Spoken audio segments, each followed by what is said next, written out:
L'intelligence artificielle, évidemment, c'est une révolution. Ce n'est pas simplement un outil de plus.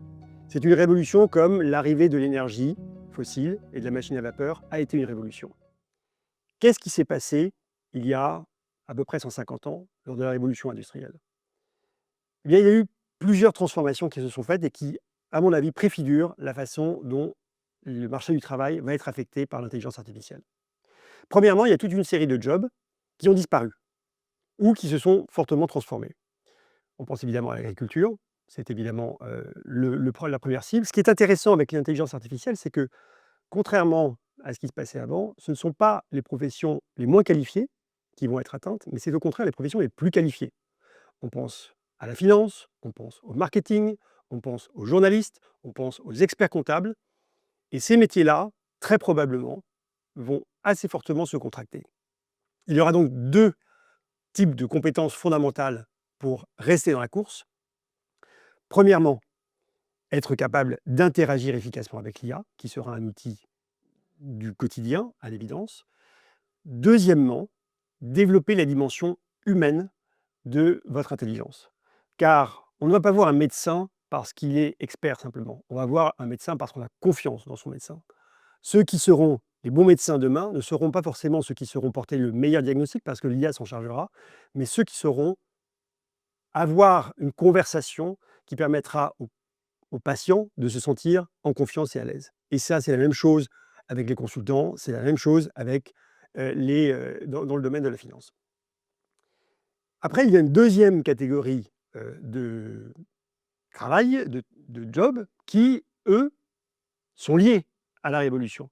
Évidemment, il n'y avait pas de technicien de machines avant la révolution industrielle, il n'y avait pas d'ingénieurs. Il y a aujourd'hui, évidemment, toute une série de jobs qui se développent autour de l'IA. Le risque, c'est que l'IA absorbe elle-même progressivement sa propre évolution et que les data scientists qui sont aujourd'hui très précieux pour les entreprises, eh bien, soient de plus en plus pris en charge par l'IA et c'est déjà ce qui est en train de se passer. C'est donc un métier dans lequel, un domaine dans lequel l'entrepreneuriat, l'initiative, la capacité à anticiper sera fondamentale. Troisièmement, il y a les nouveaux métiers ou les nouveaux secteurs. Avant la révolution industrielle, il n'y avait évidemment pas d'industrie, mais surtout, il n'y avait pas de services. Les services, c'est toute une série de jobs qui sont apparus et donc de services qui sont apparus parce qu'il y a eu des gains de productivité considérables, notamment dans les premiers jobs avec l'automatisation, et qui permettent donc aux humains de consommer des choses auxquelles ils n'avaient pas accès parce que c'était trop cher ou parce qu'ils n'en avaient pas les moyens. Alors quels seront l'équivalent des services de demain? On peut penser à tout ce dont les humains rêvent, et qui aujourd'hui n'est pas assez satisfait. On peut penser à tous les métiers de la relation, on peut penser évidemment à la transition écologique, mais il va falloir imaginer bien évidemment. Et là aussi, ça va être une vraie terre de conquête pour des entrepreneurs. Alors quelles sont les compétences clés qu'il va falloir développer?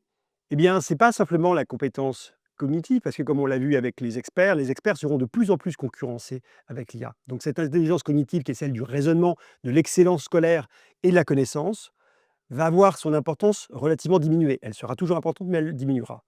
Mais il faut penser à développer son intelligence sociale, sa capacité à interagir de façon intelligente avec les autres, son intelligence émotionnelle, sa capacité à se gérer soi, et enfin, l'intelligence pratique qui inclut la capacité à interagir avec les machines, mais qui est plus généralement cette capacité à saisir les opportunités et à faire quand on ne sait pas, puisqu'on rentre dans un monde d'incertitude.